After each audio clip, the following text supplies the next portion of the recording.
Tensura What If? Silver Timeline by CBCTEBAS Chapter 7 Rouge. Now calm down, Blanc said, trying to calm Argent. They were the ones who started it anyway. So, they just suffered the consequences of their action, she added. They started it? With who? Noir? Are you guys? Argent calmed down after finding out that it was the two Primordials' fault anyway. Blanc smiled. It was neither Noir-chan nor the three of us. It was Rouge the Red Primordial. Rouge. The one said to equal Noir, and fighting for the position of king of the underworld with him? Argent asked. Remembering the others mentioned the name a few times. Right, that one. The two thought that, if it's the two of them, they could defeat Rouge. Blanc explained. Well, the results speak for themselves. They were stupid to believe they could defeat Rouge. Even if there were two of them. She flashes an evil grin. I mean, even I could probably defeat those two together if it comes to a real, life or death fight, foo. She mused while drinking her tea. Argent can't really deny her words. Out of the Primordials after Noir, Blanc is the strongest in his opinion. He has never met Rouge, so he can't really add him in the scale. While John has the highest magicule count, she can't really use it efficiently. That's why she and Violet are in equal footing, and the two drag Blanc down as well. While Vert and Blue also fight amongst themselves, they don't fight as often as the three Primordials. In a way, aside from Argent, Vert and Blue are the most inexperienced. That doesn't mean they don't have experience. They just lack a couple of decades of constant fighting to gain as much experience as the others. Well, that's enough about them. What do you say we see just how much you've improved over the years? Blanc emptied her cup and stood up. Argent followed her. After meeting Blanc and talking and fighting, he went on his way again. He doesn't need to worry about Blue and Vert. In a few hundred years they'll be back, good as new. He remembered a small conversation he had with Blanc, complaining to her that it takes a long time to find people who can summon him. Then why not just accept greater demon calls? From what I could tell, you could take over a summoning on the demon's side. You can just pretend to be a greater demon so there won't be any problem. Well, not like they could do anything after finding out foo. That's right, she has a point. It might lessen the time that I get to stay in the material world. But it will still allow me to get summoned more frequently. With that as his conclusion, he now hijacks greater demon summoning for the next 100 years. Argent finally had an idea how the material world works, or the situation in there at least. He couldn't quite understand it before because he only stayed in the capital of Sagri. Now, however, he is summoned mostly outside the capitals of nations. He is summoned in small cities, towns, sometimes even villages. He is also summoned outside any settlements, especially when fighting magical beast. From the information he has gathered based on both his experiences and books he's read. Aside from the cities and towns, the outside is extremely dangerous.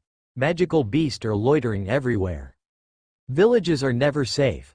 The longest surviving village ever recorded was 15 years before being run down by magical beasts. The only reasons nations are still surviving is because of the soldiers and warriors of each nation.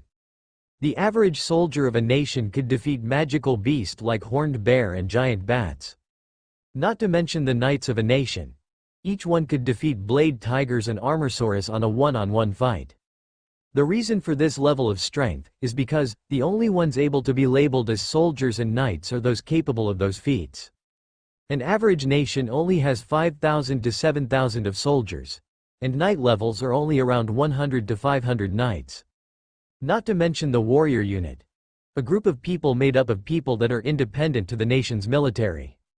Since their reason for fighting is to protect their home and families, their numbers and strength could rival or even exceed the government's military's might.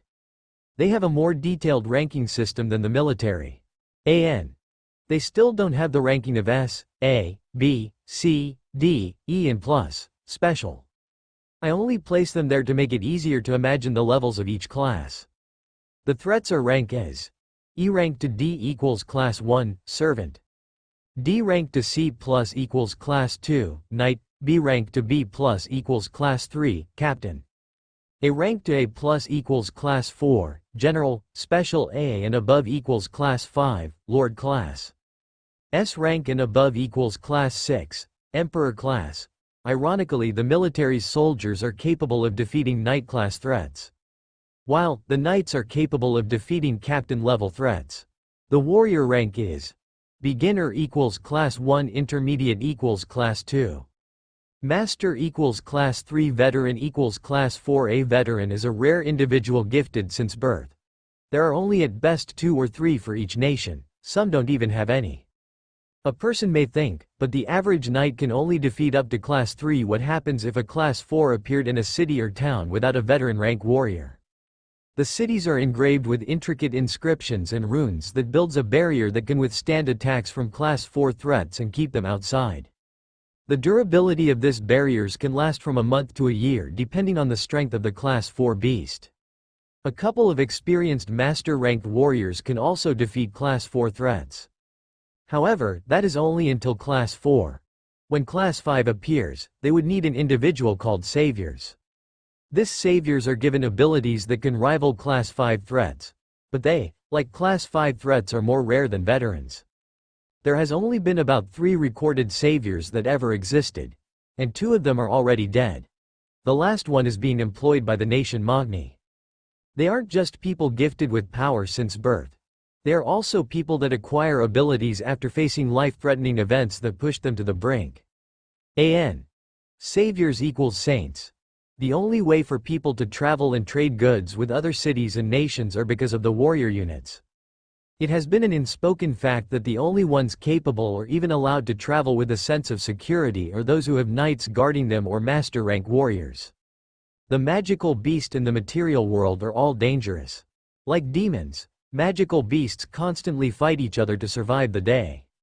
However, unlike demons, the more a magical beast devours the flesh of other magicule-rich beasts, they become stronger and can mutate. Rumors are also spreading that the creator of the world, aka the god, is somewhere near the northern mountains of the continent. "You can go home now, demon," the employer said, and that's another contract finished by Argent. When he returned to the underworld, he sensed Blue and Vert. He was glad, they were finally back, fully revived. He went to where they were, although, he was curious about the individual with them. The individual was stronger than them. If Argent were to compare him to someone, it would be Noir. Which can only mean one thing. He finally saw them. The 2, Blue and Vert, and with them was a red long-haired demon. That would be Rouge, I guess. And who might you be? Someone was behind him. It was Rouge. Without him knowing, he was already behind Argent. This took Argent by surprise and tried landing a hit. It was block and he was punched in the stomach. He flew a few meters but he was able to land on his feet. "AR Kai, is that you?" Blue recognized Argent when the 2 got closer. "Blue Tan. You know him?" said Rouge, asking Blue, which the Blue Primordial nodded. "Whether you believe it or not, Rouge-sama, he is the Silver Primordial that we talked about to you," Vert said to Rouge. "Sama? Heh, so this is the guy?" The 2 nodded in unison. "What was your name?" Right. Argent, apologies for that. You were just being suspicious and attacked me so suddenly, so I had to counter," Rouge apologized. "Attack suddenly? You freaking appeared behind me without me noticing?" Well, it's fine, Argent replied. Not like he has any other choice.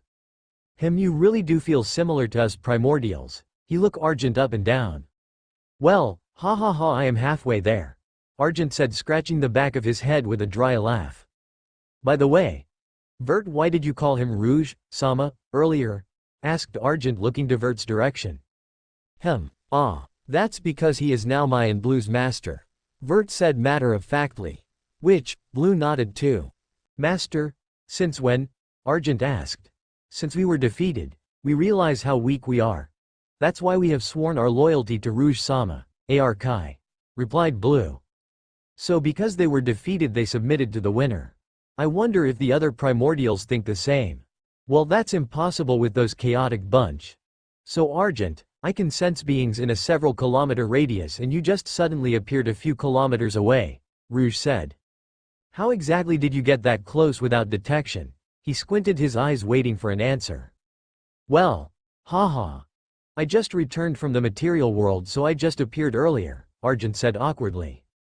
"The material world, I never really tried getting summoned. I felt like I'll just get bored over there. I mean, I'm already very strong, so most beings there are probably small fries, Rouge said. The beings there are weaker than us. But I have heard some beings that may match our strength. Although, I have never encountered them.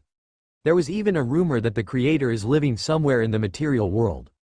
Argent replied, telling Rouge what he knows about the material world's being's strength. Creator? I see. If it's the creator of everything, it should give me a good fight. Otherwise, if it's weaker than us, that would be a disappointment. Rouge thought with amusement in his face. He mused the idea of fighting the one called the creator. I'll take your word for it. It would be interesting to fight them over there. You have my thanks for this information. Rouge thanked Argent. Ah, no need, no need. If you do plan on getting summoned, let's meet there if I am also summoned, Argent replied. Argent stayed with Rouge's group for a few weeks before departing again. In those weeks of staying with them, he could 100% see why Rouge is equal to Noir. Both are extremely strong. Argent was given the opportunity of fighting Rouge. And, unlike Noir, Rouge quickly beat up Argent, instead of letting his opponent fight first. Argent was again summoned after another year passed. In this summon he was ordered to defeat a group of Class 3 magical beasts, which is made up of a pack of dire wolves. These wolves are all strong fighters, their bodies are full of hard muscles. With their strength they could slice someone up with their claws and fangs. The number of the wolves are ranging from 15 to 20, and Argent's summoner is full of injuries, already 1 foot on the grave. From what Argent can see, the corpses near his summoner are a few dead wolves and several humans. Half the humans were wearing armor while the other half were wearing more simpler clothing near a broken wagon with merchandise inside. The summoner probably knew that he would be dead before long. That's why he was planning to at least bring the wolves with him. He was willing to sell his soul to make sure this happens. And he got what he wanted. He saw the demon that he summoned kill the wolves that attacked them. The ones who killed his friends, his clients, and soon he as well. Once the last wolf died, the contract was done, with his wish fulfilled. His soul was taken. The summoner's corpse as well as the other sacrifice's corpse were gone. Eaten by Argent, with the payment received. Argent will be traveling for the next month with the body he was able to acquire. And in this journey he will find out that 2 weeks ago, 2 nations were destroyed by 3 demons, with one of them becoming the very first demon lord.